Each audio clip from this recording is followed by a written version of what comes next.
Hello दोस्तों, आप देख रहे होंगे कि आज मैंने मफलर और कैप दोनों पहनी हुई हैं। यहाँ मेरठ में शीतलहर चल रही है। बारिश हुई थी, अभी बारिश बंद हो गई है और अभी काफ़ी अच्छी ठंडी पड़ रही है। 7-8 बजे से फिर बारिश लिखा है मोबाइल में कि आज पूरी रात, कल 10-12 बजे तक बारिश चलती रहेगी।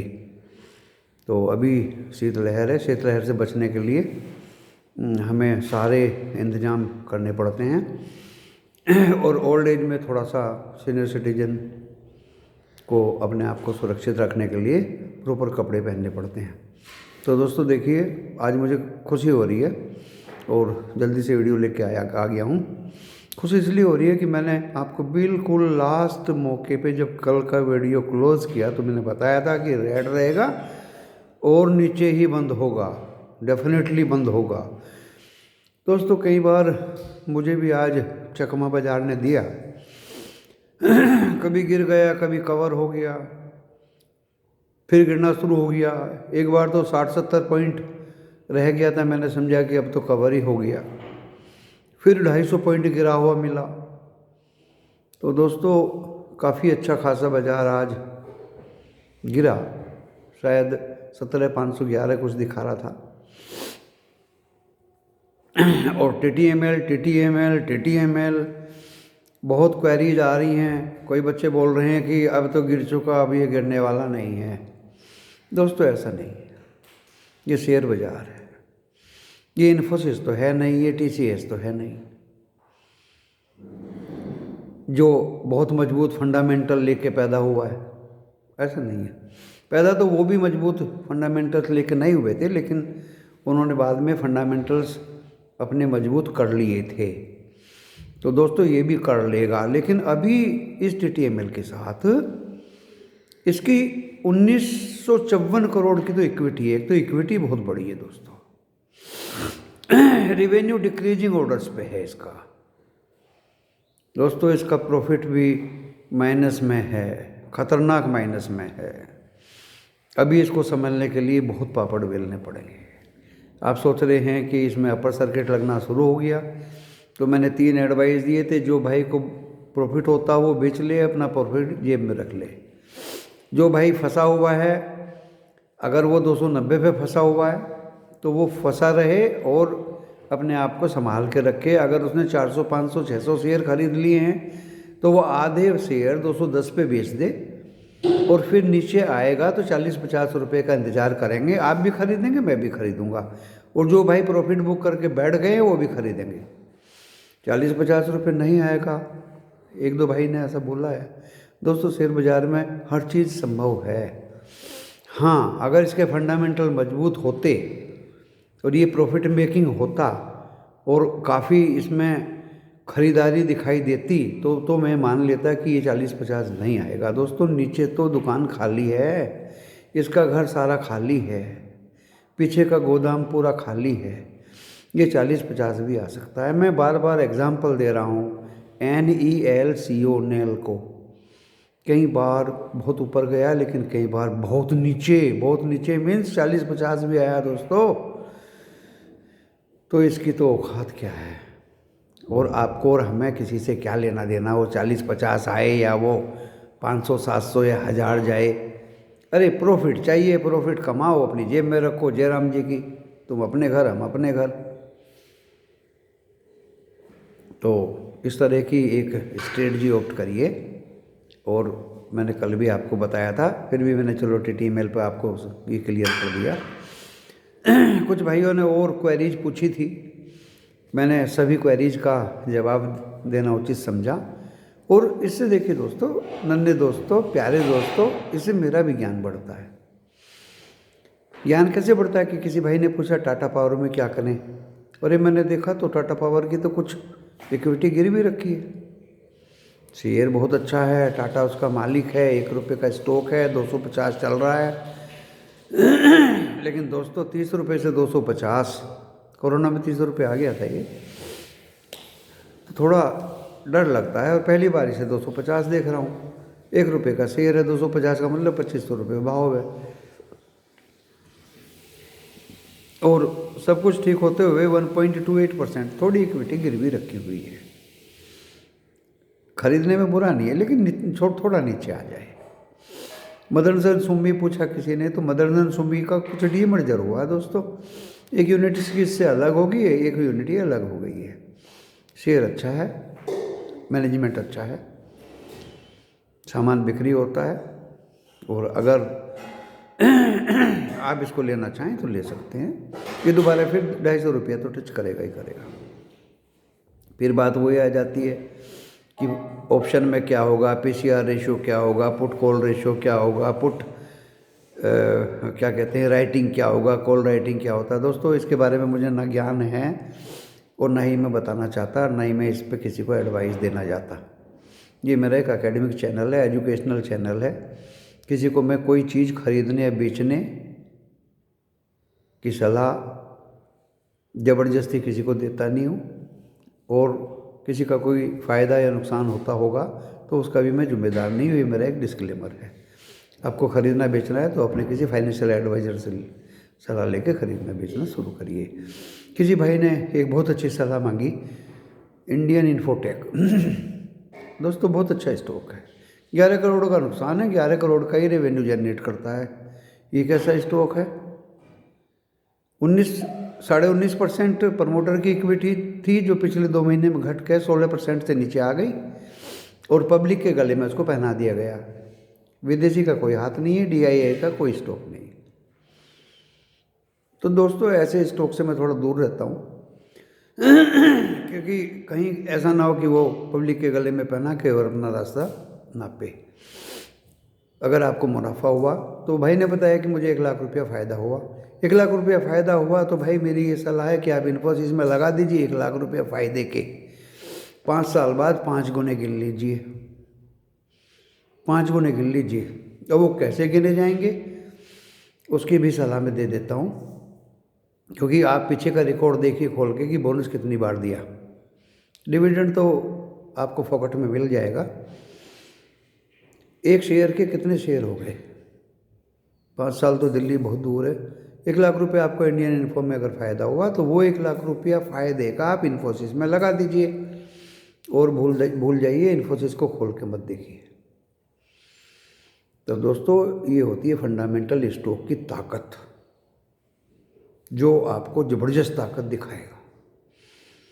कोरोना पीरियड में 500-600 रुपये आ गया था।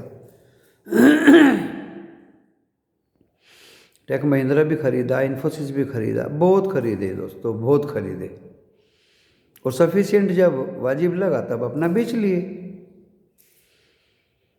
प्रॉफिट लेके जेब में रख लिया। वो अपने घर, हम अपने घर। अभी थोड़ा बहुत पड़ा है, क्योंकि बड़े बर्तन की तो खुरचनी बहुत होती है, सब चीज़ नहीं बिकती, सब चीज़ नहीं बेची जाती, तो पड़ा है, ज़रूरत पे काम आएगा। ऐसे TCS है, ऐसे इन्फोसिस है, SCL टेक मुझे सबसे अच्छा लगता है दोस्तों इनमें। किसी भाई ने कल विप्रो खरीदने की बात कही थी, मैंने कि विप्रो की जगह आप SCL खरीदिए, SCL tech is the best. ये भी आपको डिविडेंड, बोनस और पता नहीं क्या क्या देगा, और दिया है। तो दोस्तों आज का मार्केट मेरी कल की भविष्यवाणी पे खरा उतरा। मैंने आपको बोल दिया था कि मार्केट डाउन जाएगा और नीचे ही रेड में रहेगा और रेड में ही बंद होगा, जबकि लोगों ने कहा कि अगर नीचे खुला तो कवर हो जाएगा, ऊपर बंद होगा, अगर ऊपर खुला तो नीचे जाएगा। ऐसा नहीं है दोस्तों, नीचे से खुला था और ये नीचे ही बंद हुआ है। अब कल की भविष्यवाणी मैं बता देता हूँ जल्दी से, प्यार से, क्योंकि लोगों को पकाना मुझे आता नहीं है। मैं जो दिल की बात है वो बता देता हूँ। सिर्फ 2 बात बताने के बाद मैं कल की भविष्यवाणी बताऊँगा।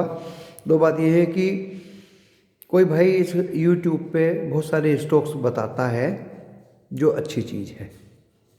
वो बताता है कि कल किसका रिजल्ट आएगा, परसों किसका रिजल्ट आएगा, 5 तारीख को, 6 तारीख को किसका रिजल्ट आएगा, 7 को किसका रिजल्ट आएगा, 8 को किसका आएगा, 9 को किसका आएगा, और 10 फरवरी को किसका रिजल्ट आएगा। दोस्तों उसमें ITC का आज रिजल्ट आना था, शायद गेल का भी आना था, आगे चंद आने वाले दिनों में टाटा स्टील का भी रिजल्ट आएगा।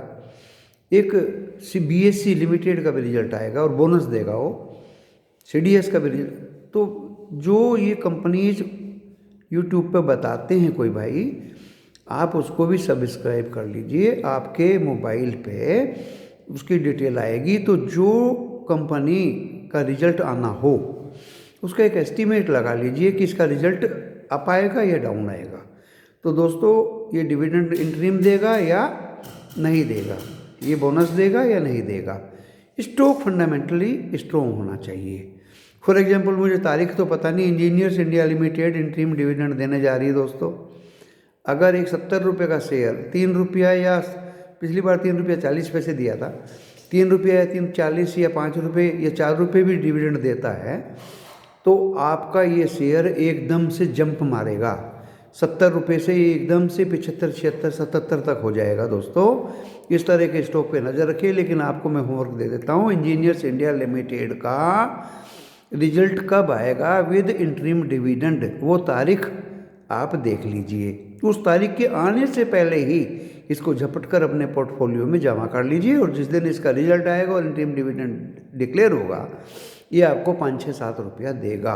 डिविडेंड लेना चाहेंगे तो आप अपने पोर्टफोलियो में रखिए, अदरवाइज इसको आप 3, 4, 5 रुपये के प्रॉफिट से बेच दीजिए।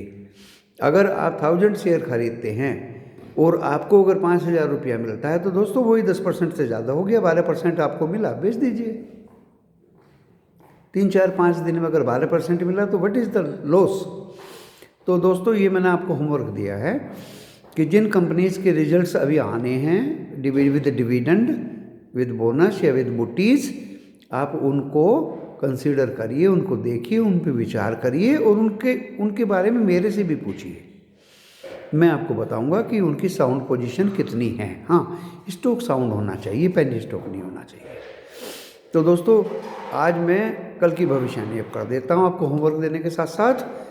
कल भी मार्केट डाउन रहेगा,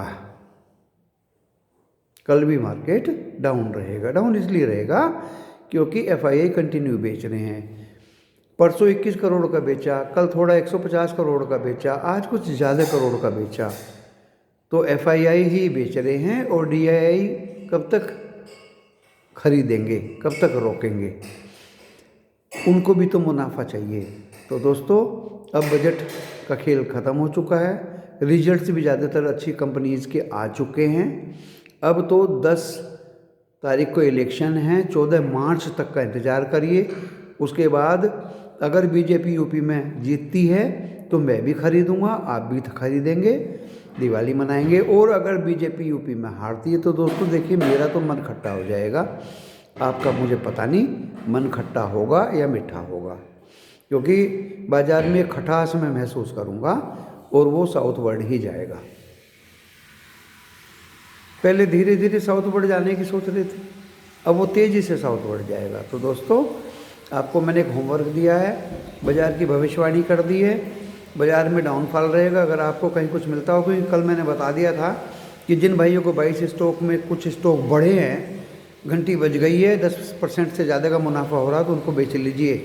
BSE लिमिटेड में दोस्तों अगर मैंने वो 1980 में ख़रीदा तो आज मैंने वो 2200 में बेच दिया, मुझे 10, 11, 12% का मुनाफा हुआ। दोस्तों मुझे इतना ही चाहिए, इससे ज़्यादा मुझे नहीं चाहिए।